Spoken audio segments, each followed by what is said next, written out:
चोपडा तालुक्यात कापूस वेचणीला सुरुवात. सततच्या पावसामुळे उत्पादनात घट. चोपडा तालुक्यात मोठ्या प्रमाणावर कापूस लागवड केली जाते, परंतु यावर्षी सततच्या पावसामुळे तालुक्यातील पीक परिस्थिती धोक्यात आली आहे. सध्या कापूस वेचणीला सुरुवात झाली आहे. सततच्या पावसामुळे कापसाचे पीक अतिवृष्टीमुळे कापूस लाल झाला आहे. तसंच कापसाला लागणारी फुलफगडी गळून गेल्याने कापसाच्या झाडाला कैऱ्या कमी आल्याने यावर्षी कापसाच्या उत्पन्नात 70% उत्पन्न घटणार. कापूस लागवड पासून आतापर्यंत मोठ्या प्रमाणात खर्च लागलाय. आता कापूस वेचणीचा खर्च वेगळा लागणार आहे.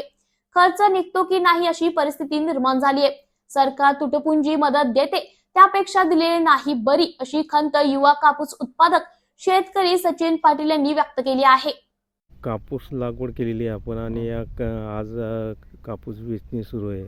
काय परिस्थिती आहे कापसाची?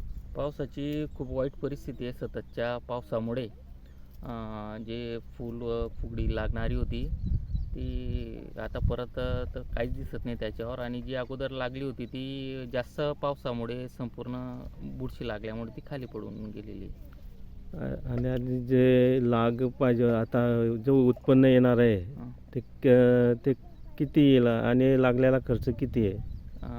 आता माझं कमीत कमी 8-9 एकर कापूस आहे. 2-2.5 लाख रुपये खर्च लागलेला आहे. आणि उत्पन्नाचा जर विचार केला तर सरासरी मागच्या वर्षापेक्षा 50 ते 70% घट आहे. म्हणजे समजून घ्या तुम्ही 2-3 क्विंटल सरासरी ॲव्हरेज येईल. आणि त्याला अजून काय भाव काय मिळतो त्याच्यावर आहे?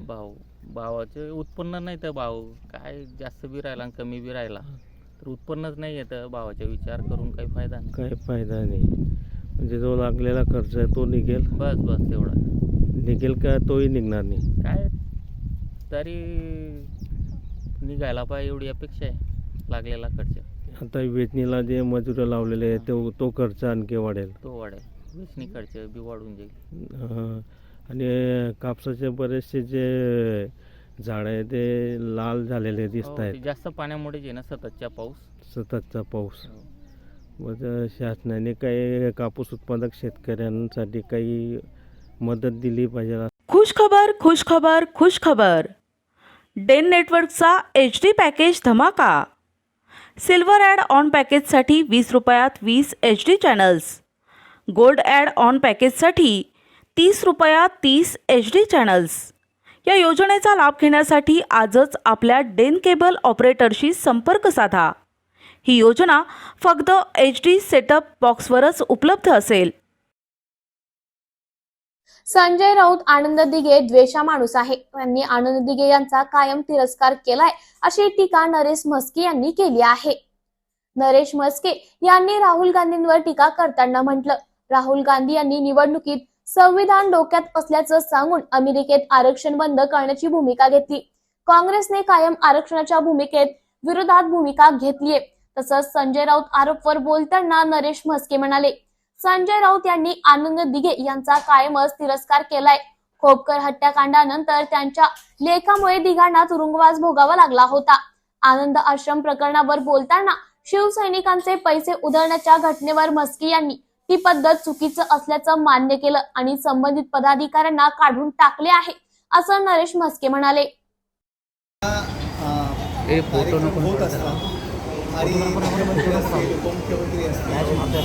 आणि कार्यक्रम असतात आणि त्यांचे अजितदादांचे सुद्धा काही कार्यक्रम ठरले असतील आणि त्यावेळी त्यांना अटेंड करता आले नसतील. काहीतरी दुसरीकडे त्यांचाही दौरा सुरू आहे, पण त्याच्याविषयी प्रतिक्रिया देणं मला उचित वाटत नाही.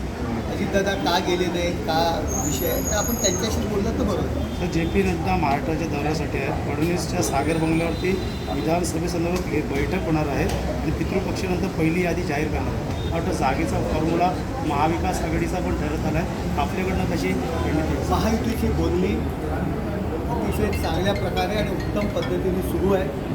लवकरच उमेदवारांची यादी, पहिल्या उमेदवारांची यादी जाहीर होईल. काँग्रेसने सांगितलं मोठा भाऊ म्हणून, म्हणजे महाविकास आघाडी त्याच्याकडे जास्त जागा माहिती. काँग्रेसने आत्ताच नाही, याच्या आधी पण सांगितलेलं आहे. लोकसभेला पण सगळ्यात जास्त जागा त्यांनी घेतलेल्या आहेत. नाना पटोले भावी मुख्यमंत्री म्हणून ते प्रोजेक्ट करत आहेत. उद्धव ठाकरेंनी त्याच्यापासून बोध घ्यावा की उद्धव ठाकरे यांची जी काही प्रतिमा आहे उद्धव ठाकरे यांचं स्थान जे काय आहे ते त्यांनी समजून घ्यावं. शरद पवारांनी सुद्धा सांगितलेलं आहे मुख्यमंत्री ठरलेला नाही आहे, ज्याचे जास्त आमदार त्यांचा मुख्यमंत्री, आम्ही नंतर ठरवू. त्यामुळे उद्धव ठाकरे यांची अवस्था न घर का न घाट का अशी झालेली आहे. सर, आनंद आश्रमामध्ये पदाधिकाऱ्यांकडनं पैसे उधळल्याचा व्हिडिओ व्हायरल झाल्यानंतर विरोधकांकडनं आपण मोठी टीका होताना पाहिली. बघा, आनंद आश्रम जो आहे आपण पाहताय की कायम दुःखी पीडित अन्यायग्रस्त जनता या ठिकाणी आपली गाराणी घेऊन येत असतात. आजही लोक येत आहेत. एक पूर्वीपासूनची प्रथा होती, टेंबी नाक्याची गणपती विसर्जन होताना या ठिकाणी ढोल वाजवला जायचा. लहान मुलं दिघेसाहेबांना भेटायला यायची, ढोल वाजवायचा, त्यांचा एक उत्साह असायचा आणि दिघेसाहेब त्यांना बक्षिसी द्यायचे. काल जो प्रकार झाला परवा, त्या ठिकाणी आतमध्ये त्यांनी ढोल वाजवले. आमच्या ज्या कार्यकर्त्याकडून, ज्या शिवसैनिकाकडनं अशा पद्धतीने जे पैसे उधळले ही चुकीची गोष्ट आहे. त्याला कोणीही पाठीशी घालत नाही आहे. त्यांनी त्यांना बक्षिसी पद्धतीप्रमाणे द्यायला पाहिजे होती. त्यांनी जी पद्धत अनुकरली त्याविषयी त्या पदाधिकाऱ्याला आम्ही पदावरून काढून टाकण्यात आलेलं आहे आणि त्याच्याकडनं कारणं आम्ही मागितलेली आहेत. परंतु याचा उपयोग चुकीच्या पद्धतीने दिघेसाहेबांची परंपरा, आनंद आश्रम आज तुम्ही पाहताय या ठिकाणी लोक आपली दुःख घेऊन येत असतात, अन्यायग्रस्त लोक येत असतात. ती प्रथा कायम आहे. दिघेसाहेबांची उत्सव असेल, दिघेसाहेबांची परंपरा आहे, ती कायम या ठिकाणी राखली जाते आणि दिघेसाहेबांबद्दल यांनी आम्हाला शिकवण्याची गरज नाही आहे. लोकांनी खरा शिष्य कोण लोकसभेमध्ये ही भूमिका घेतली होती. लोकांनी त्यांना त्यांची जागा दाखवून दिलेली आहे आणि केदार दिघे वगैरे यांनी आम्हाला दिघेसाहेब शिकवू नये. केदार दिघे कोण होते, काय होते या संदर्भात आम्हाला बोलायला लावू नका. दिघे नाव असलं म्हणजे तुम्ही दिघेसाहेबांचे वारस होत नाही आहे. दिघेसाहेब हे ठाणे शहरातच नाही, अख्ख्या महाराष्ट्राला, हिंदुस्थानाला आणि देशाच्या पलीकडे, साता समुद्रापलीकडे कोण होते हे दाखवण्याचं काम आणि सांगण्याचं काम माननीय मुख्यमंत्री एकनाथ शिंदे साहेब यांनी केलेलं आहे. आज आमच्या दिघेसाहेबांची प्रतिमा मुख्यमंत्र्यांच्या कार्यालयात लागलेली आहे. अनेक शासनाच्या योजनेला दिघेसाहेबांचं नाव देण्यात आलेलं आहे. त्यामुळे दिघेसाहेब आणि आमच्या प्रेमाबद्दल त्यांनी आम्हाला शिकवण्याची गरज नाही. वैभव नाईक म्हणतात की हे सगळे पहाडमधील तुम्हाला वैभव नाईक यांनी आम्हाला शिकवू नये. एकीकडे उभाटाचं म्हणून सांगायचं आणि गपचूप रात्रीच्या वेळी मुख्यमंत्र्यांना जाऊन भेटायचं, मुख्यमंत्र्यांकडनं कामं करून घ्यायची. त्या वैभव नाईक यांनी आम्हाला शिकवू नये. आपला पूर्व इतिहास तपासा. आपण काय करताय ही दुटप्पी भूमिका आणि ठाण्याच्या विषयावर प्रतिक्रिया देणं टाळा, नाही तर तुमचा सगळा लेखाजोखा बाहेर काढला जाईल. महाराष्ट्रात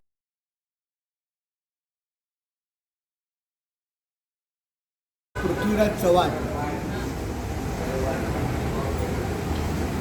सह्याद्री भारताच्या रक्षणाकरता धावून गेला अशा पद्धतीने त्यांच्या संदर्भात बोललं जायचं.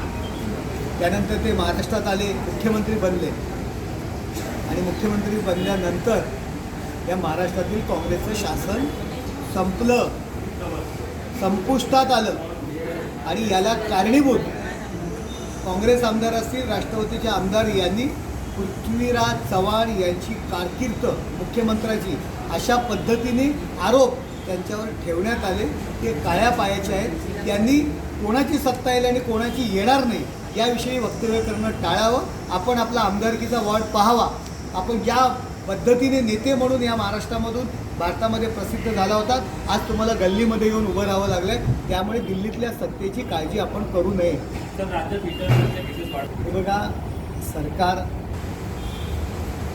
याविषयी त्यांच्यावर कारवाई होणं वगैरे सगळ्या गोष्टी होत आहेत. यापूर्वीसुद्धा या गोष्टी होत होत्या, ॲक्सिडेंट होत होते. परंतु विरोधक हल्ली काही झालं तरीसुद्धा सत्ताधाऱ्यांना वरती आरोप केले जातात. मला चांगल्या भाषेत मी बोलतो आहे, वाईट भाषेमध्ये बोललं तर उदाहरण खूप चांगलं देता येईल. याच्या घरी जरी काही चांगली गोष्ट झाली तरी चुकून हे मुख्यमंत्र्यांमुळे झालं असं कदाचित बोलतील. एवढी त्यांना सवय झालेली आहे की काहीही होऊ द्या तरी हे सत्ताधाऱ्यांमुळे झालं अशा पद्धतीचे आरोप करतात. निवडणुका आहेत त्यामुळे त्या आरोपांकडे आम्ही काही लक्ष देत नाही. सर कट्टर हिंदुत्ववादी हे बघा, कार्यकर्ते पदाधिकारी त्यांच्या पद्धतीने काम करत असतात. अजमेर हे देवस्थान आहे आणि त्या देवस्थानामध्ये हिंदूही जात असतात, मुस्लिमही जात असतात.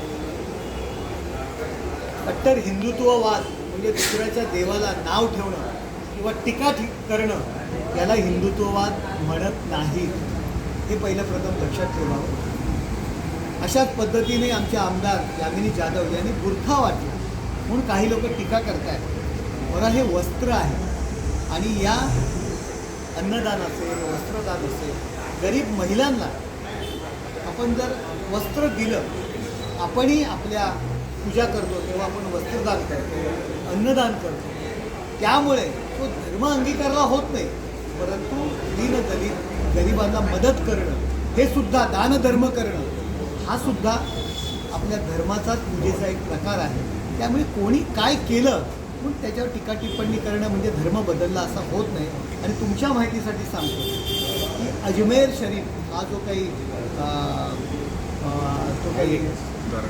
देवस्थान आहे, तुमच्या माहितीसाठी सांगतो की वक्फ जी काही प्रॉपर्टीज आहेत त्याच्यामधून ही गोष्ट वगळलेली आहे. वक्फच्या आज जिथे 4 लोकांनी नमाज पाडले, ज्या ठिकाणी कबर असेल त्या सगळ्या प्रॉपर्ट्या या देशामध्ये चुकीचा कायदा वक्फ कायदा आलेला आहे आणि त्याच्यामध्ये मुस्लिमांनी अल्पसंख्याकांनी त्या जाहीर केलेल्या आहेत. परंतु ही एक प्रॉपर्टी आहे. हे जे देवस्थान आहे ते सर्व धर्मियांचं देवस्थान म्हणून जाहीर झालेलं आहे. म्हणून अशा पद्धतीने टीका करणं, एखाद्या देवाच्या दुसऱ्या देवाला नमस्कार करणं म्हणजे धर्म बदलणं नाही किंवा भूमिका बदलणं नाही. हे प्रत्येकाने लक्षात ठेवलं.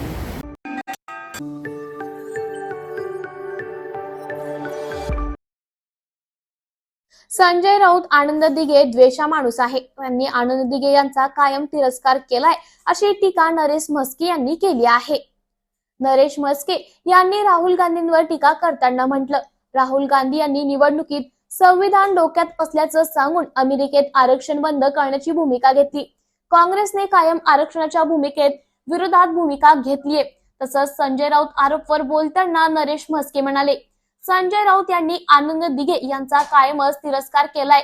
खोपकर हत्याकांडानंतर त्यांच्या लेखामुळे दिघांना तुरुंगवास भोगावा लागला होता. आनंद आश्रम प्रकरणावर बोलताना शिवसैनिकांचे पैसे उधळण्याच्या घटनेवर म्हस्के यांनी ती पद्धत चुकीचं असल्याचं मान्य केलं आणि संबंधित पदाधिकाऱ्यांना काढून टाकले आहे असं नरेश म्हस्के म्हणाले. आता एकनाथ खडसे एक माझ्या कट्ट्यावरून काय काय बोलले, निश्चित त्याला उत्तर मला द्यायचं आहे. आता मी पण माझ्या कट्ट्यावर येतो तुमच्याकडे आणि त्यावेळेला मी तर नव्हतं. आता मी 2-3 दिवस इकडे गावाकडे तर सुट्या पण आहेत, मतदारसंघात आहे, जळगाव जिल्हा, धुळे, नंदुरबार. मी आता तो दौरा आटपून इकडे आलेलो आहे. 1-2 दिवसामध्ये मी आलो, मग मी माझ्या कट्ट्यावर येतो आणि मी सांगतो. तुम्ही काय सांगणार? आता ते तुम्ही ऐका त्यावेळेला. आतापासून मी ते सांगणार नाही, पण ते जे काही आरोप करत आहेत, ते जे काही बोलत आहेत त्याच्या संदर्भामध्ये त्यांनी जे खुलासे केले त्या संदर्भामध्ये त्यांनी माझं नाव घेऊन केलेलं आहे. त्यामुळे आता मी पण सांगतो त्यांचं नाव घेऊन. कुठलाही रोज नाही. त्या ठिकाणी काल रामदेव बाबाचे सगळे सप्ते किंवा आपण त्याला मोठा कार्यक्रम जो असतो तो थोडा तालुकाभर होता. जवळजवळ 28-30 तालुक्यामध्ये आमचे तांडे आहेत, 30-32-35 त्या ठिकाणी कार्यक्रम होता आणि मी सगळ्या तांड्यांवर दरवर्षी जातो. मी त्या ठिकाणी त्या गावामध्ये गेलो आणि ते होत असताना आमचे जे तिथले सरपंच आहेत त्यांच्याकडे त्यांची बहिणीची डेथ झालेली होती, पण तिथे गाडी जात नव्हती आणि म्हणून मी मोटरसायकलवर त्या ठिकाणी कार्यकर्त्यांच्या बसून त्या ठिकाणी गेलो. रस्त्यात येताना काही ठिकाणी डाब तुंबलेली होती. कार्यक्रमाला सांगितलं की भाऊ इथे अशी घाण आहे. मी म्हटलं टाक त्यातून गाडी, जाऊ दे काय होईल ते होईल. आणि म्हणून आम्ही तिथून जोरात गाडी घेऊन निघून गेलो. माझ्या मागे आता गाव आहे, तांडा आहे, वंजारी तांडा, तिथे मोठी यात्रा होती. त्यामुळे तिथे 10-12 गाड्या माझ्या मागे कार्यकर्त्यांच्या अजून होत्या आणि म्हणून आम्ही तिथून जोरातून गाडी काढलेली. त्याचा विपर्यास त्या ठिकाणी केला होतो की गावात एवढी घाण कशी तशी. आता पावसाळा आहे, पाऊस पडलेला आहे, त्या गावामध्ये कामं चालू आहेत, कामं सगळे मंजूर आहेत. लिहा तांडा आमच्या तालुक्यातलं सगळ्यात मोठं गाव आहे आणि ते 80% भाजपचं आहे. विशेष म्हणजे सगळी त्यांची बॉडी आमची आहे. आतापर्यंत 30 वर्षात सगळ्यात जास्त मतं मला त्या गावात मिळतं तालुक्यामध्ये. ही वस्तुस्थिती आहे. पण एका गल्लीमध्ये थोडा खोलगट भाग होता, तिथे पाणी साचलेलं होतं आणि त्या पाण्यातून आम्ही गाडी टाकली माझ्या कार्यकर्त्यांनी आणि मी बाहेर निघालो तिथून. म्हणजे रस्ता कंटिन्यू केला, एवढाच तो विषय आहे. पण विरोधकांनी त्याचा फार विपर्यास केलेला आहे. मला वाटतं तर घोडा मैदान समोर आहे तुम्ही ताकदीने लढा. आता मी तर 6 वेळा आमदार झालेलो आहे. आता कोणाला ज्याला तिकीट मिळेल भाजपचं त्याच्या विरोधामध्ये तुम्ही लढा ना. तुम्ही असे सोशल मीडियावर असं झालं तसं झालं. आता गावाचा पावसाळा जेवढा आहे, पाऊस एवढा पडतो आहे, त्यामुळे पाणी थांबलेलं होतं. मंत्री असताना गावात पाणी कसं काय, हे कसं काय, चिखल कसा काय, आणि एखादी गल्ली राहून गेली असेल, एखादी दुसरी गल्ली, तर त्याच्यामध्ये कामकडी जबाबदारी निश्चित माझी आहेच. पण मोटरसायकलवर मी गेलो, त्या छोट्या गल्लीमधून गाडी जात नव्हती म्हणून त्याचा एवढा काहीतरी भाऊ करायचा. मला वाटतं विरोधक बिचारे आता हातबल झालेले आहेत. तुम्हाला माहिती आहे तालुका काय, लोकसभेला सुद्धा एवढ्या परिस्थितीमध्ये किती मताधिक्य आम्ही या ठिकाणी मिळवलं, त्याची आपल्याला कल्पना आहे. खुशखबर खुशखबर खुशखबर. डेन नेटवर्कचा HD पॅकेज धमाका. सिल्वर ॲड ऑन पॅकेजसाठी 20 रुपयात 20 HD channels. Gold add on पॅकेजसाठी 30 रुपयात 30 HD चॅनल्स. या योजनेचा लाभ घेण्यासाठी आजच आपल्या डेन केबल ऑपरेटरशी संपर्क साधा. ही योजना फक्त HD सेटअप बॉक्सवरच उपलब्ध असेल. खासदार संजय राऊत यांची पत्रकार परिषद.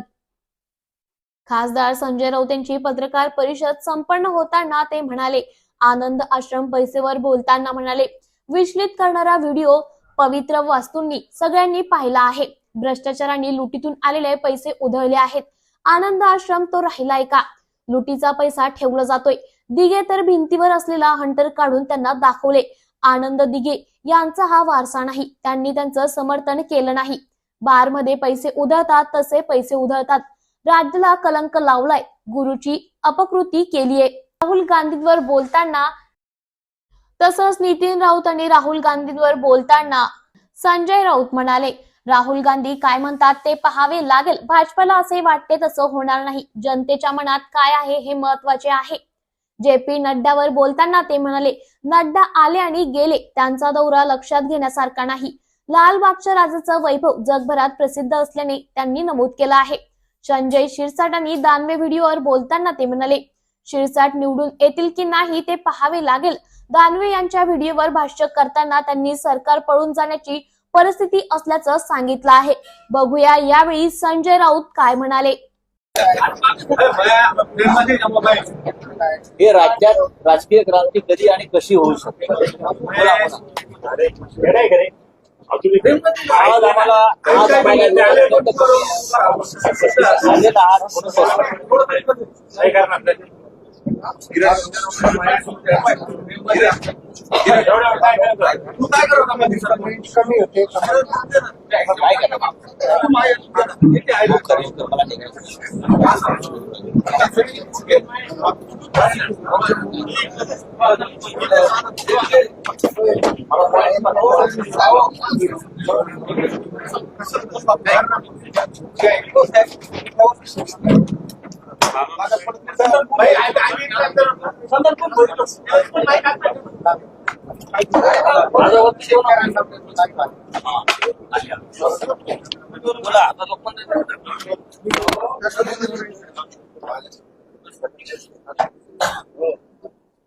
काय म्हणताय? कालच्या दिवशी आनंद आश्रमामध्ये महिला उधळल्या गेल्या. एकूणच त्या सगळ्या संदर्भात व्हिडिओ समोर येत आहे, टीकाही केली जाते. कसं बघता या सगळ्या संपूर्ण घटनेकडे? हा एक अत्यंत विचलित करणारा व्हिडिओ ठाण्यातला. आम्ही जेव्हा पाहिला तेव्हा आम्ही अस्वस्थ झालो साहेब. ज्या प्रकारचं धिंगाणा त्या एका पवित्र वास्तूत मी पाहिला का सगळ्यांनीच पाहिला. भ्रष्टाचारातून लुटीतून आलेला पैसा अशा प्रकारे आनंद आश्रम ज्याला आम्ही मानतो, म्हणजे आमच्या धर्मवीर आनंद दिघे यांची वास्तू, तो आता आनंद आश्रम त्या अर्थानं त्यांनी ठेवलाय का, राहिलाय का, की लुटीचा पैसाही तिथे नेऊन ठेवला जातोय. आनंद दिघे यांच्या त्या वास्तूमध्ये ते जिथे बसायचे त्याच्या डाव्या बाजूला एक हंटर लावलेला. हंटर बघा तुम्ही, आता यांनी काढल्या का माहिती, एक हंटर त्यांच्याकडे लावलेला असेल. आज जर आनंद दिघे असते हयात आणि असा धिंगाणा त्याने पाहिला असता तर त्याने तो भिंतीवरचा हंटर काढून अशा प्रकारे लुटीचा पैसा उधळणाऱ्यांना फोडून काढला. जे स्वतःला आनंद दिघे यांचे काय वारसदार वगैरे मानतात, आनंद दिघ्यांचा हा वारसा किंवा आनंद दिघे अशा पद्धतीनं वागणाऱ्यांचं ते समर्थन करीत नाही. कुठून आला पैसा हा? ज्या पद्धतीनं बारमध्ये पैसे उधळतात त्या पद्धतीने जे पैसे उधळतात बघा तुम्ही. आपण ते नीट पाहिलं. या राज्याच्या संस्कृतीला कलंकित करण्याचं काम ते म्हणतो की हे सरकार करत आहे. पण त्यांनी ज्यांना ते गुरु मानतात असं म्हणतात त्या गुरुलाही सोडलं नाही आणि गुरुचीही अपकीर्ती केली. आणि खरोखर हे त्यांना गुरु मानत असतील पण ह्यांनी गुरुनी त्यांना शिष्य मानलंय का कधी? तर खरोखर त्याचे शिष्य असते तर त्यांचे हे चेले जे आहेत ते अशा प्रकारे बारमध्ये पैसे उधळतात. तसे गुरुच्या खुर्ची समोर म्हणजे त्या आसनासमोर त्यांनी हे अशा प्रकारे कृत्य केलं नसतं. याच्यावरती मला काही बोलायचं नाही. पण हा धिंगाणा अख्ख्या राज्यात सुरू आहे. पैशाचा धिंगाणा आहे आणि असा धिंगाणा फक्त लुटलेल्या पैशातूनच केला जातो. कष्टाच्या पैशातून अशा प्रकारे प्रत्येक ठिकाणी, सार्वजनिक ठिकाणी, धार्मिक ठिकाणी, पवित्र ठिकाणी असे पैसे उडवले जात नाही. खरं म्हणजे यांची चौकशी केली पाहिजे. पैसे उडवणारे कोण आहेत? हा पैसा आला कुठून इतका? आणि माननीय आनंद दिघे यांच्या वास्तूमध्ये हा धिंगाणा सुरू आहे. ह्याच्यावरती हे त्यांचे काय स्वतःला चेले वगैरे मानतायत. राज्याचे मुख्यमंत्री असतील किंवा त्यांचे तिकडले कोणी इतर लोक असतात त्यांनी त्याच्यावरती भाष्य केलं पाहिजे. मग आम्ही बोलू. त्यांना मान्य आहे का ही त्यांची संस्कृती आहे? परत सांगतो, दिघे साहेबांच्या भिंतीवरचा हंटर आहे ना, आज तो खाली निघाला असतो. दिघे साहेब असतो आणि फोडून काढला असतो एकेका. साहेब, अजित पवारांनी निवडणूक आयोगाचा नियम डावलून खेडमध्ये, पुण्यामध्ये निवडणूक ईव्हीएम प्रचाराचा शुभारंभ केलेला आहे आणि या प्रकरणी आता जिल्हाधिकाऱ्यांनी तहसीलदारांवर कारवाईचे तहसीलदारावरती कशी काय कारवाई? ज्यांनी नियम बाह्य वर्तन केलं आहे, जे डेप्युटी सीएम आहेत म्हणून त्यांच्यावर कारवाई करत नाही का? आमच्यावर तुम्ही कारवाई करता ना विरोधकांवर. मग निवडणूक आयोगाने आचारसंहिता, नियम या सगळ्याचं पालन करून ज्याने हा गुन्हा केलेला आहे त्याच्यावर कारवाई करायला. पण या राज्यामध्ये कायद्याचा बडगा फक्त विरोधकांवर होतो, सत्ताधाऱ्यांवर नाही. काँग्रेसचे नेते आहेत ते आज म्हणतायत की मोठा भाऊ महाविकास आघाडीमध्ये काँग्रेसच असणार आहे येणाऱ्या काळात तुम्हाला दिसेल. ठीक आहे ना, हे नितीन राऊत म्हणतायत ना. राहुल गांधी काय म्हणतात ते आम्ही पाहू. नाना पटोले काय म्हणतात ते पाहू. आता प्रत्येकाला वाटतं, जसं आमच्या काळात भारतीय जनता पक्षाला अचानक स्वप्न पडायचे की आमचं डीएनए बदललं आणि आम्ही अचानक मोठे झालो. तसं नसतं. या राज्याच्या जनतेच्या मनात काय आहे ते पाहावं लागेल. ते ठरवत. मुंबईत गणेश दर्शनासाठी येतात. येऊ त्यांना. गणेश दर्शनासाठी आलेले. जेपी नड्डा आले आणि गेले. आम्ही दखल कशा करताय घ्यायची? त्यांच्या पक्षाचे लोक घेतील. नाही साहेब, पण गृहमंत्री आले, बाप्पाचं दर्शन घेतलं, नड्डा येत आहेत, तुम्ही घेतलं की नाही? बघा, मुंबई किंवा महाराष्ट्रामध्ये गणरायाच्या आगमनामध्ये आमच्यासाठी कायम आनंदाची गोष्ट असते. मुंबईतला गणेशोत्सव हा जगात प्रसिद्ध आहे. गृहमंत्री आले आणि लालबागच्या राजाचं दर्शन घ्यायला खास करून आले. तेव्हा आम्ही असं म्हणालो होतो की लालबागचं राजाचं ते भव्य असं वैभव, प्रतिष्ठा आणि श्रीमंती पाहून त्यांना वाटलं असते लालबागचा राजाही गुजरातला घेऊन जाऊ.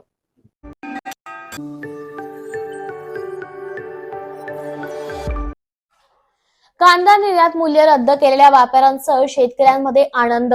केंद्र सरकारने कांद्यावरील निर्यात मूल्य रद्द केले असून कांद्यावरील निर्यात शुल्क देखील 20% कपात केल्याने येवल्यातील कांदा व्यापाऱ्यांसह शेतकऱ्यांमध्ये नक्कीच या सरकारच्या निर्णयाचे स्वागत करण्यात आले. शेतकऱ्यांमध्ये देखील या निर्णयामुळे आनंद दिसून येत आहे. तर आज कांदा भाव देखील काही प्रमाणात वाढ झाल्याचे दिसून आले आहे. आज जे कांद्याचे भाव वाढल्यामुळं आज शेतकऱ्यांच्या तोंडावर खूप खूप हसू आहे आणि आज जो निर्णय घेतला सरकारने तो एकदम चांगला घेतला निर्णय. या सरकारच्या निर्णयाचं आम्ही स्वागत करत आहे शेतकरी सगळे. या शेतकऱ्यांनी म्हणजे आज एवढा आनंद उत्सव आहे शेतकऱ्यांमध्ये का आज प्रत्येकाला घरी जाताना आज 500-700 रुपयाचं घरी जाऊन जाताना काहीतरी खायला घेऊन जातोय शेतकरी. आज खूप आनंद उत्सव आहे या शेतकऱ्यांमध्ये. आज म्हणजे ही ड्युटी हटवल्यामुळे अजून थोडे कांद्याचे भाव चांगले झाले.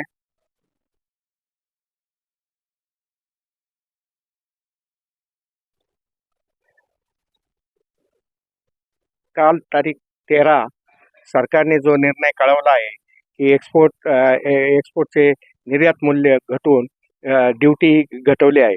याच्यामुळे कांद्याच्या भावामध्ये आज 4 ते 5 रुपयाची वाढ दिसण्यात आली. हा निर्णय शेतकऱ्याच्या दृष्ट्या अतिशय चांगला झाला. कमी माल आहे, परंतु भविष्यात 35 ते 40 रुपये कांदे असतानाही सरकारने जो पॉझिटिव्ह निर्णय डोळ्यासमोर ठेवला, त्यामुळे शेतकऱ्यामध्ये, व्यापाऱ्यामध्ये कांद्याबाबत आत्मविश्वास वाढला की सरकार जे धोरण ठेवत होते की 20-25 झाल्यानंतर एक्सपोर्ट बॅन करण्याचे, ते धोरण आता बदललेले दिसत आहे. आणि त्यामुळे शेतकरी वर्गात आजच्या मार्केटमध्ये शेतकरी वर्गात फार मोठ्या प्रमाणात आनंदाचे वातावरण होते. तसेच व्यापारीही आपल्या परीने आपला माल विकले जाईल याच्यामुळे ते होते व मार्केटमध्ये आज उत्साहाचे वातावरण होते. खुश खबर, खुश खबर, खुश खबर. डेन नेटवर्कचा HD पॅकेज धमाका. सिल्वर ॲड ऑन पॅकेजसाठी 20 रुपयात 20 HD channels. Gold add on पॅकेजसाठी 30 रुपयात 30 HD चॅनल्स. या योजनेचा लाभ घेण्यासाठी आजच आपल्या डेन केबल ऑपरेटरशी संपर्क साधा. ही योजना फक्त HD सेटअप बॉक्सवरच उपलब्ध असेल. मंत्री छगन भुजबळ यांची पत्रकार परिषद संपन्न. मंत्री छगन भुजबळ यांची पत्रकार परिषदेत बोलताना रस्त्यांच्या भूमिपूजनावर बोलताना ते म्हणाले, लासलगाव विंचूर येथे 2 रस्त्याचे भूमिपूजन झाले. पिंपळस ते येवला 4 पदरी रस्ता मंजूर केला आहे, ज्यामुळे शेतकऱ्यांना फायदा होईल. JP नड्डा दौऱ्यावर बोलताना ते म्हणाले, भाजप अध्यक्ष JP नड्डा यांच्या दौऱ्यावर निवडणुका आणि उमेदवार निवडी संदर्भात चर्चा होणार आहे. कांद्या निर्यातीवर बोलताना ते म्हणाले, केंद्र सरकारच्या निर्णयामुळे कांदा शेतकऱ्यांना मोठा दिलासा मिळाला आहे. निर्यात शुल्क 20% करण्यात आले आहे. उमेदवार यादीवर अद्यापही कोणतीही उमेदवारी यादी आलेली नसल्याचं छगन भुजबळ यांनी स्पष्ट केलंय. बघूयात ते यावेळी काय म्हणाले. रोहित पवार यांची चौकशीची मागणी केली आहे, कारण जे जरांगे यांचं जे आंदोलन आहे ते रोहित पवार यांच्या वॉर मधून सुरू होतोय असं त्यांनी हे केलेलं आहे. बाकीची माहिती मला काही कल्पना नाही कुठली नाही, परंतु एक आहे, ज्या वेळेला सुरुवात झाली, दगडफेक झाली आंतरवली सराटीमध्ये, त्याच्यानंतर तो लाठीमार झाला, त्यावेळेला माझ्या माहितीप्रमाणे जरांगे तिथून निघून गेला होता. रात्री 2 वाजता राष्ट्रवादीचे 2 आमदार, एक स्थानिक आमदार आणि एक रोहित पवार यांची नावं पुढे आली आणि काय ना टोपे, राजेश टोपे, ह्या दोघांनी त्याला परत आणून तिथे बसवला आणि पवार साहेबांना तिकडे नेलं. पवार साहेबांनी गेले म्हणून उद्धव ठाकरे गेले. आणि खरी माहितीची आहेत त्या दोघांना पण जे गेले तिथे नेते, त्यांना कल्पना नव्हती, पवार साहेबांना पण आणि उद्धवजींना सुद्धा, तिथे पोलिसांवर मोठ्या प्रमाणावर दगडफेक झाली. 80 पोलीस आणि महिला कर्मचारी पण, पुरुष कर्मचारी पोलीस हे हॉस्पिटलमध्ये ॲडमिट झाले होते. आणि नंतर स्वतःच्या संरक्षणासाठी हा लाठीहल्ला करण्यात आला. परंतु एकूण काय झालं, ते दोन्ही नेते गेल्यामुळं आणि एकच बाजूच्या मोठ्या प्रमाणावर जनतेच्या पुढे आली, त्याचा फायदा जे आहे ते जरांगेंना मिळाला आणि त्याच्यामध्ये ह्या दोघांचा हात आहे असं तिथल्या सगळ्या लोकांचं म्हणणं आहे. त्यामध्ये मात्र भाजपच्या जागा ज्या आहेत त्या घटणार आहेत. तर महाविकास आघाडीला 130 ते 144 पर्यंत जागा मिळणार आहेत. एकूणच या पोलनुसार पुन्हा एकदा महायुतीचं सरकार सत्तेत असल्याचं असं आहे की मागच्या लोकसभेचा निकाल पाहून हा निकाल असाच येईल असं नाही. हे असे अनेक वेळा मी पाहिलेलं आहे. लोकसभेचा निकाल एक असतो, तो विधानसभेचा दुसरा असतो, तर महानगरपालिकेला आणखीनच वेगळे निकाल लागतात. आणि आता सुद्धा जे आहे त्यावेळेचे प्रश्न तिकडच्या केंद्राचे लोकसभेच्या वेळेचे ते वेगळे होते. त्याच्यामध्ये फेक नेरेटिव्ह जे आहेत, खोट्या बातम्या प्रसिद्ध करण्यात आल्या की संविधान बदलणार आहे, अमुक होणार आहे, तमुक होणार आहे, व वेगळ्या आणि परिणाम तर जे आहे त्याचा परिणाम नक्कीच झाला आणि NDAच्या जागा पण कमी झाल्या. आता ते प्रश्न इथे अजिबात नाहीत.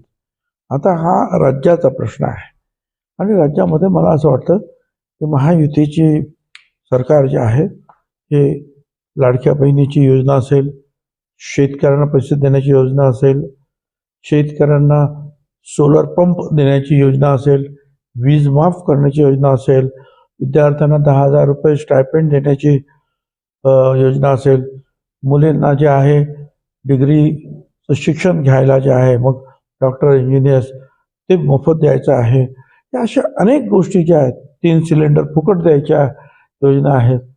या सगळ्या योजनांचा परिणाम आज असं दिसतोय की निश्चितपणे जे आहे महायुती आघाडी फार पुढे जाते आहे. महायुती आघाडीचं सरकार परत राज्यामध्ये येईल. आज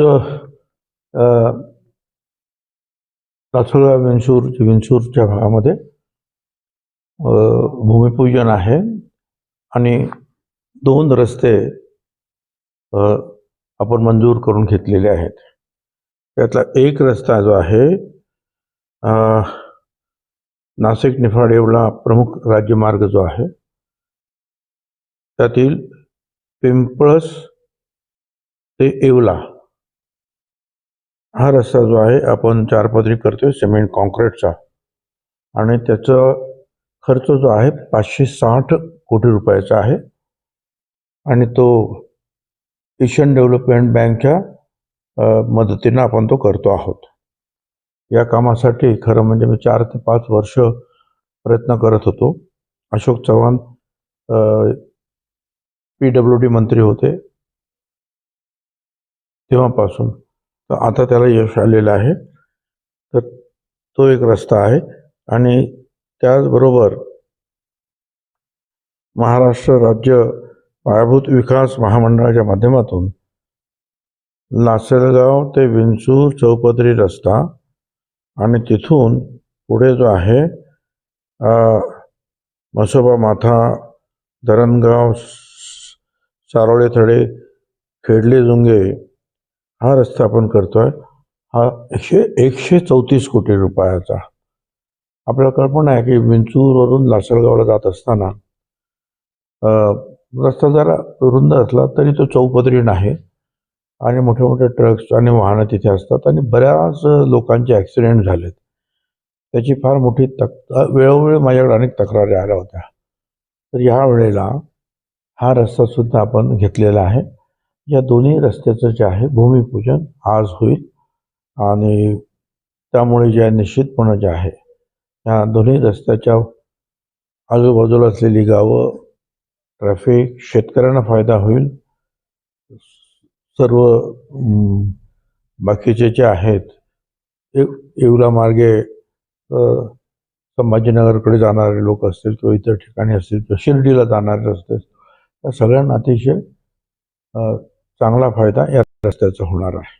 ट्विट केलंय कांद्यासंदर्भात जे कांद्यावरती 40% निर्यात शुल्क आहे ते हटवण्यासंदर्भात शासनानं प्रयत्न करावा असं त्यांनी राज्य सरकार असं आहे की काल सुद्धा जे निर्णय केंद्र सरकारने घेतले त्यांनी फार मोठा दिलासा हा कांदा उत्पादकांना आणि व्यापाऱ्यांना सुद्धा मिळाला आहे. आणि त्या बाबतीमध्ये प्रत्यक्ष लासलगाव कृषी उत्पन्न बाजार समितीचे सभापती जे आहेत बाळासाहेब क्षीरसागर त्यांनी सांगितलंय केंद्र शासनाचा निर्णय चांगला आहे. बाजार समितीने वारंवार अशी मागणी केलेली आहे आणि त्याचं आम्ही स्वागत करतो. आता याच्यामध्ये आता ते अध्यक्षच आहेत आणि लासलगाव म्हणजे तुम्हाला कल्पना आहे की कांद्याचं प्रमुख बाजारपेठ आहे. आता याच्यामध्ये तुम्हाला कल्पना असेल की जे निर्यात मूल्य होतं ते $550 प्रति टन आता तेवढे ते पैसे अधिक 40% निर्यात शुल्क, एवढे सगळे पैसे व्यापाऱ्यांनी द्यायचं ठरवलं किंवा दिले तर त्या कांद्याचा भाव आंतरराष्ट्रीय बाजारामध्ये फार मोठा होतो आणि आंतरराष्ट्रीय बाजारामध्ये पाकिस्तान असेल किंवा तिकडचे पुढचे आणखीन काही देश आहेत, त्यांचा कांदा त्या मानाने फार स्वस्त होतो. अर्थात आपल्याला कल्पना आहे, जो कांदा स्वस्त असेल तर आंतरराष्ट्रीय व्यापारी जे आहे तोच कांदा खरेदी करणार. त्यामुळे आपली निर्यात मोठ्या प्रमाणावर थांबली होती. त्याच्यामुळे या मोदी साहेबांचं जेव्हा नाशिकला इथे एक जाहीर सभा झाली, मी स्वतः तिथं मीटिंगमध्ये होतो, त्यावेळेला सुद्धा मी त्यांच्याकडे ती मागणी केली, भाषणातून मागणी केली, अनेकांनी मागणी केली की बा हे काही बरोबर नाही. पियुष गोयल यांच्याकडे तर अनेक वेळा आम्ही केलं, सगळ्यांनी केले प्रयत्न. तर त्याचं त्या प्रयत्नाला तर यश आलं. त्याच्यामुळे निर्यात मूल्य जे आहे $550 ते एकदम शून्यावर आलं आणि 40% जे निर्यात शुल्क होतं, म्हणजे एक प्रकारचा टॅक्स होता काय, तो पण अगदी अर्धा कमी केला, 20% आलेला आहे.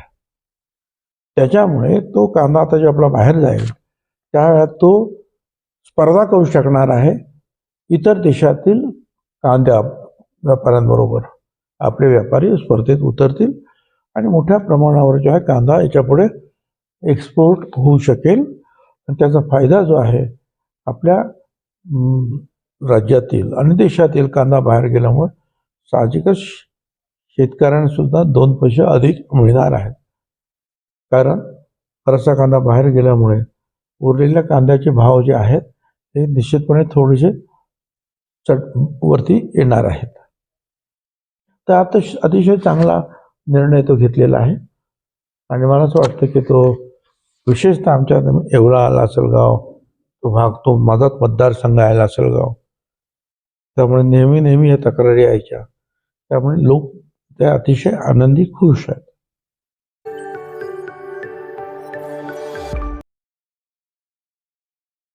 राहुल गांधी यांच्या विरोधात शिवसेनेचे कार्यकर्त्यांच्या जोरदार घोषणाबाजीसह आंदोलन.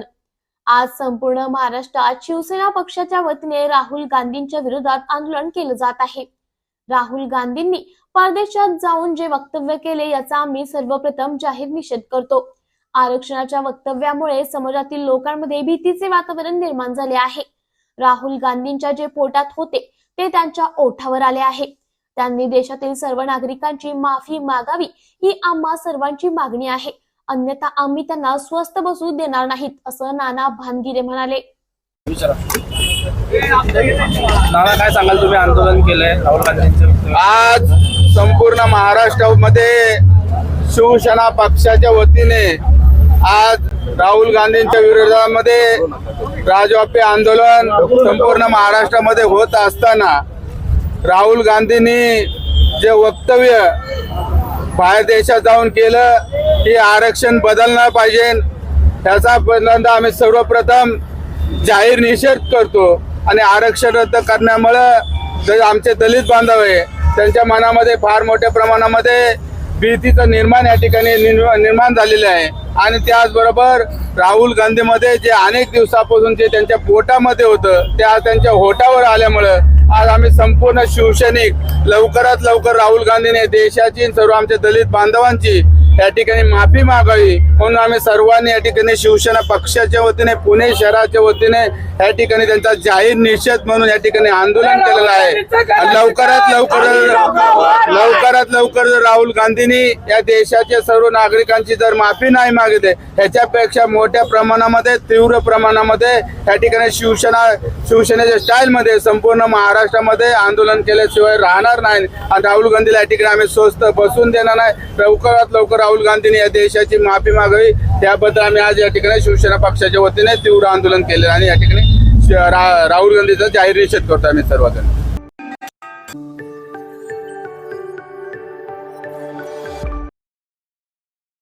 गुलामीच्या खुणा पुसण्याचे काम मोदी करीत आहे. मी त्यांचे आभार मानतो, असं देवेंद्र फडणवीस म्हणाले.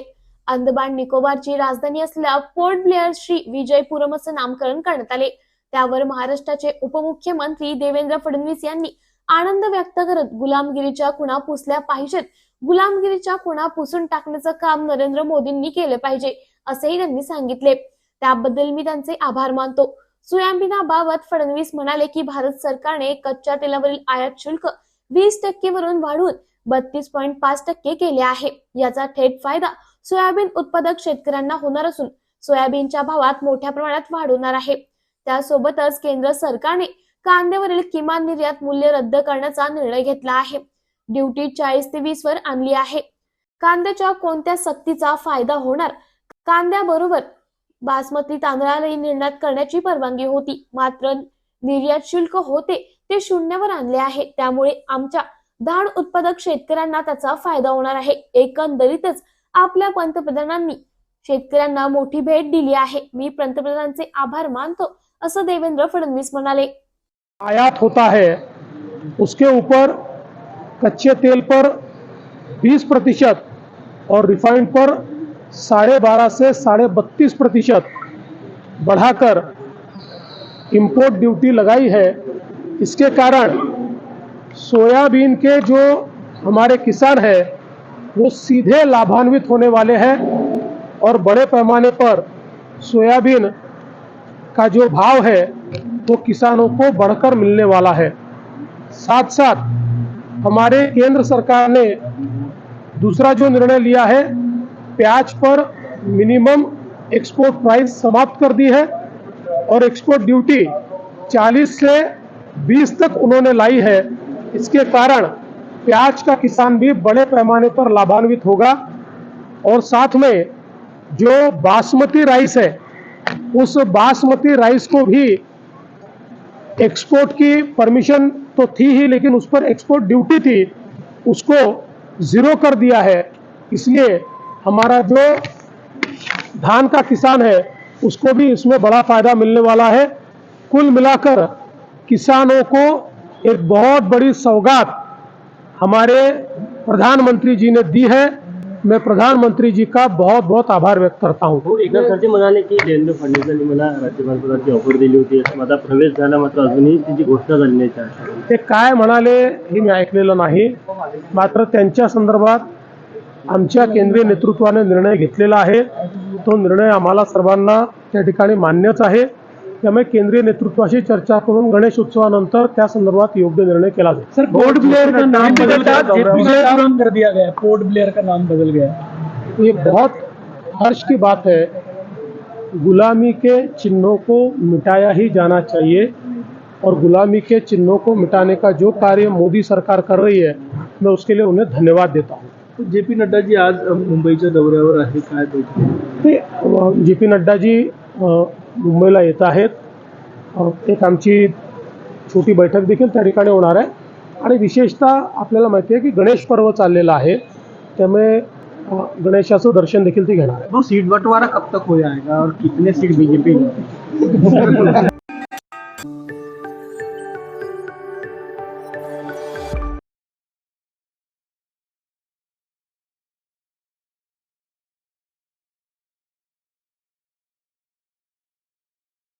वाजूळ परिसरातील अपघात प्रकरणात स्कॉर्पिओ चालक मद्यधुंद असल्याची प्राथमिक माहिती. वाजूळ परिसरात भीषण अपघात झाला. या अपघातात 4 जणांचा जागीच मृत्यू झाला तर 2 जण जखमी झाले आहेत. जखमींवर रुग्णालयात उपचार सुरू आहेत. लिंबके जळगाव नजीक टोल नाक्याजवळ हा अपघात झाला आहे. स्कॉर्पिओ गाडीने समोरून ठोकल्याने हा अपघात झाला आहे.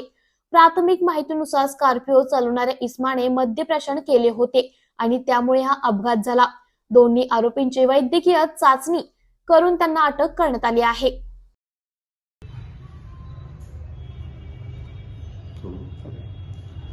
काल दिनांक 13 सप्टेंबर 2024 रोजी संभाजीनगर आयुक्तालयामध्ये वाळूज पोलीस ठाण्यात अधिक वाळूज शहरापासून पुणेकडे जाणाऱ्या रोडवर वाळूजपासून 3 किलोमीटर अंतरावर एक भीषण अपघात झालेला आहे.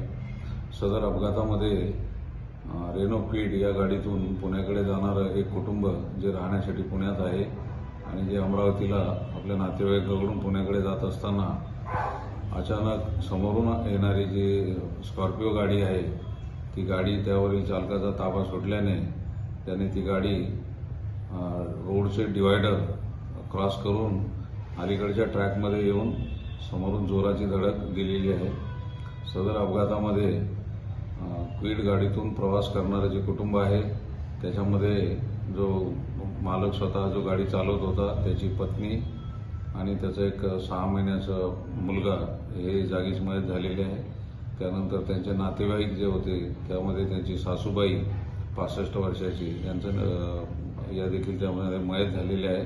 तसंच त्यांच्या नातेवाईकांची एक मुलगी 7 वर्षाची असे एकूण 4 इसम याच्यामध्ये मयत झालेले आहेत आणि 2 इसम जे आहेत ते जखमी आहेत. या जखमींना तात्काळ दवाखान्यामध्ये दाखल करण्यात आलेलं आहे. त्यांच्यावर उपचार चालू आहेत. सदर जी स्कॉर्पिओ अपघातात जी कारणीभूत ठरलेली आहे ती गाडी वाळूज शहरालगत एक बकवालनगर म्हणून एरिया आहे त्या एरियातल्या एका 19 वर्षाच्या मुलांनी ती खरेदी केलेली आहे आणि त्याने ती गाडी मित्राला चालवण्यास दिलेली होती. प्राथमिक माहिती अशी आहे की हे जे आहेत मुलं जाताना ते एका रेस्टॉरंटमध्ये ते दारू पिलेले होते आणि दारूच्या नशेतच हा अपघात त्याच्यामध्ये झालेला आहे. त्यामुळे या केसमध्ये आपण culpable homicide not amounting to murder 304 जे IPCचं होतं आणि जे आता BNSमध्ये 105 आहे त्या कलमानुसार गंभीर गुन्हा दाखल केलेला आहे. रात्रीच तात्काळ जे आरोपीचा आहे ते शोध घेऊन आम्ही त्याला TV सेंटर एरियातून अटक केलेली आहे. अटकेनंतर तात्काळ त्याचं वैद्यकीय तपासणी करून मद्यप्राशन केल्यासंबंधात त्याचं आपण ब्लड सॅम्पल कलेक्ट केलेलं आहे. दोन्ही आरोपीचे जे आहे ते ब्लड सॅम्पल कलेक्ट केलेले आहे आणि आरोपींना रात्रीच त्यामध्ये अटक करण्यात आलेली आहे. सदर घटनेचा पुढील तपास सुरू आहे.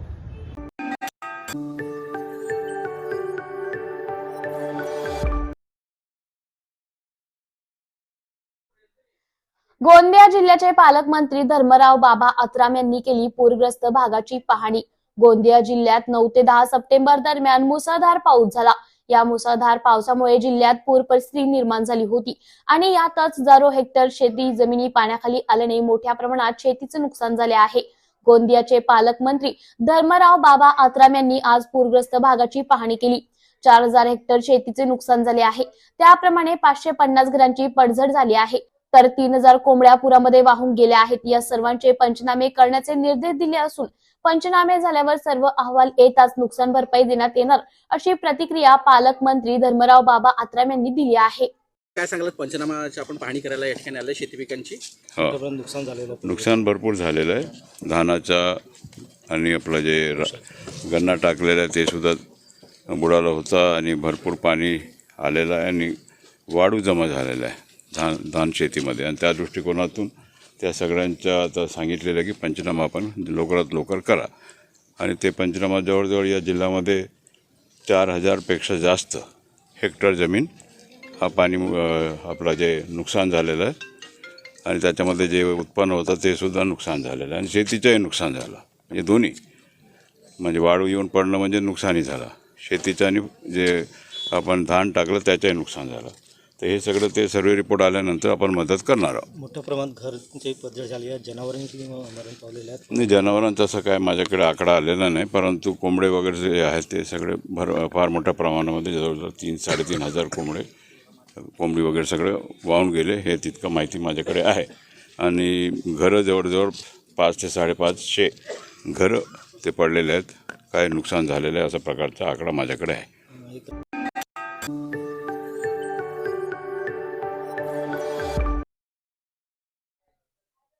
जिल्हा परिषद अभियंता संघटनेच्या वतीने अभियंता दिन साजरा. जिल्हा परिषद अभियंता संघटना नांदेडच्या वतीने आज शहरात भारतरत्न सर मोक्ष गुंडम विश्वेश्वर यांची 164वी जयंती व अभियंता दिन साजरा करण्यात आला.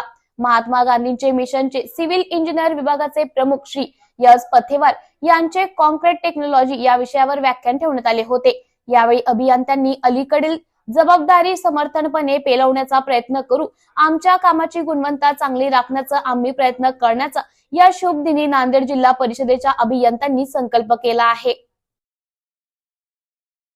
शिल्पकार किंवा कर्मयोगी ज्याला म्हणतो असे अभियंत्यांचं दैवत श्री मोक्षगोंडम विश्वेश्वरय्या सर यांची आज जयंती आहे.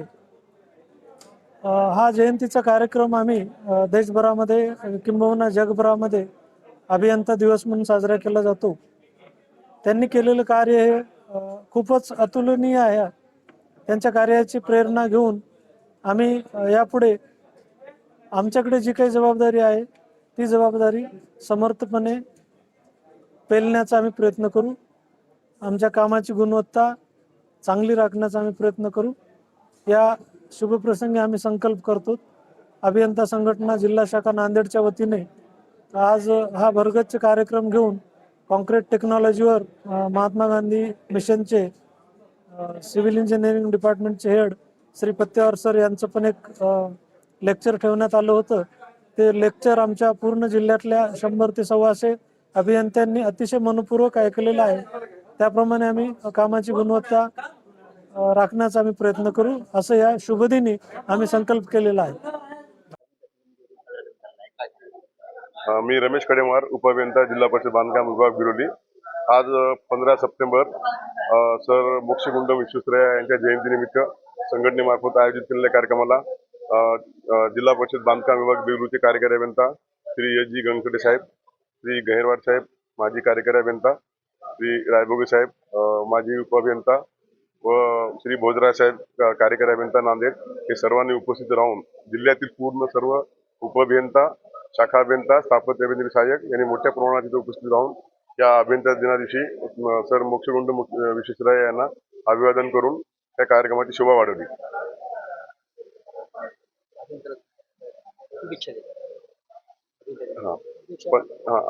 15 सप्टेंबर आज रोजी मी विश्वेश्वरय्या यांच्या जयंतीनिमित्त सर्व अभियंत्यांना अभियंता दिनाच्या हार्दिक शुभेच्छा देतो.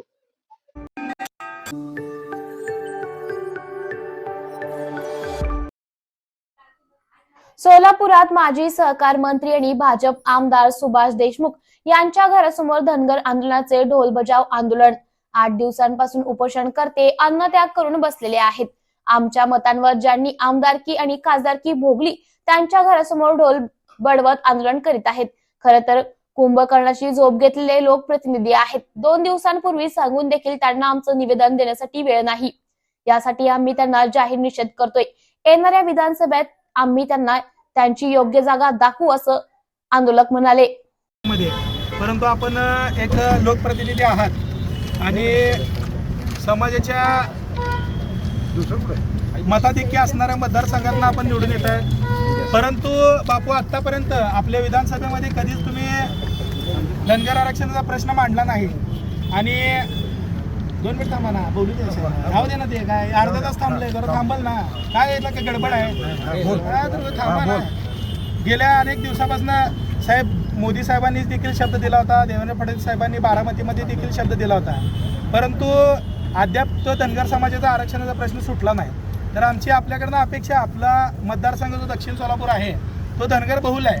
तर त्या मतदारसंघाचा आपण प्रतिनिधित्व करता ह्याच ठिकाणी मराठा आरक्षणाविषयी तुमची भूमिका तुम्ही स्पष्ट केली होती. मराठा आंदोलक या ठिकाणी आले होते. त्यावेळी तुम्ही म्हणलं होतं की बाबा मराठा समाजाला आरक्षण नाही मिळालं तर राजीनामा देऊ. परंतु धनगर आरक्षणाविषयी तुम्ही धनगराचा ध सुद्धा काढला नाही. आणि गेल्या 8 दिवसापासून तिथं उपोषण पंढरपूरमध्ये पांडुरंगाच्या पावननगरीमध्ये तिथं चालू आहे. तरी देखील आपण भेट देणं कर्तव्य, स्थानिक लोकप्रतिनिधी आहात, अनेक लोक तिथं भेट देतात. परंतु तुम्ही त्यांना भेट देऊन मुख्यमंत्र्यांचा वेळ घेऊन आपण हा प्रश्न सोडणार आहात का नाही साहेब? आमची विनंती आहे की बा तुम्ही त्याबद्दल स्पष्ट बोलावं की बाबा धनगर आरक्षणाला तुमचा पाठिंबा का विरोध आहे. कारण महत्त्वाची गोष्ट काय की तुमच्याकडनं अपेक्षा आहेत. कारण आम्ही तुम्हाला मतदान देतो, आम्ही तुम्हाला निवडून आणतो, म्हणजे आमचं कर्तव्य की आमचे प्रश्न तुम्ही सोडवावेत, आमची मागणी आहे. तर त्यानिमित्तानं आपल्याकडे आपण आत्ताच आम्ही विजयकुमार देशमुख असतील किंवा इतर काही आमदार असतील, टप्प्याटप्प्यानं पूर्ण महाराष्ट्रभर आम्ही आंदोलन करणार आहेत. त्यांच्या घरासमोर जे झोपेले सोंग घेतात त्यांच्या घरासमोर आम्ही आंदोलन केलेलं ढोल बजाव. यानंतर तीव्र आंदोलन छेडलं जाईल. त्याचा परिणाम आपण ते आंदोलन होऊ नये. बोला. नमस्कार, जय मल्हार. मी शेखर बंगाळे, समाजाचे कार्यकर्ता, संघर्ष सेना संस्थापक अध्यक्ष. आज 2 दिवसापूर्वी आम्ही पत्रकार परिषद घेतली होती. त्या पत्रकार परिषदेमध्ये सर्व लोकप्रतिनिधी, खासदार असतील, आमदार असतील, यांनी पंढरपूरमध्ये गेल्या 8 दिवसापासून जे उपोषणकर्ते अन्न त्याग करून त्या ठिकाणी उपोषणकर्ते बसलेले, त्यांची परिस्थिती अत्यंत गंभीर आहे. त्यांना ह्या लोकप्रतिनिधी जे आमच्या जीवावर, आमच्या धनगर समाजाच्या मतावर ज्यांनी आमदारकी भोगली, त्या आमदारांच्या, खासदारांच्या घरासमोर आम्ही ढोल बजाव, खऱ्या अर्थानं हे कुंभकर्णाची झोप घेतलेले लोकप्रतिनिधींच्या घरासमोर आम्ही आंदोलन केलेलं आहे. त्यांना झोपेतून जागा करण्यासाठी आम्ही ढोल वाजवून, आमचा जो पारंपरिक ढोल आहे त्यांचा आवाजानं जागा व्हावं आणि आमच्या प्रश्नाकडे कुठेतरी लक्ष द्यावं, यासाठी आम्ही आज माजी मंत्री सुभाष देशमुख यांच्या घरासमोर आम्ही आंदोलन केलेलं आहे. आणि त्यांच्या मतदारसंघामध्ये निर्णायक मतं असताना सुद्धा आज 2 दिवसापूर्वी सांगून सुद्धा या ठिकाणी बापूंना आमचं निवेदन घेण्यासाठी वेळ नाही, याचा सर्वप्रथम आम्ही जाहीर निषेध करतो. आणि येणाऱ्या कालावधीमध्ये ज्या पद्धतीनं खासदारकीला ज्या सरकारनं आम्हाला फसवलं, त्या सरकारला आम्ही सत्तेपासून वंचित ठेवलं, अशाच पद्धतीनं महाराष्ट्रातून या सरकारनं जर आम्हाला दिलेलं आश्वासन जर पाळलं नाही, येणाऱ्या विधानसभेच्या निवडणुकीमध्ये देखील धनगर समाज यांची जागा दाखवल, अशी आशा व्यक्त करतो.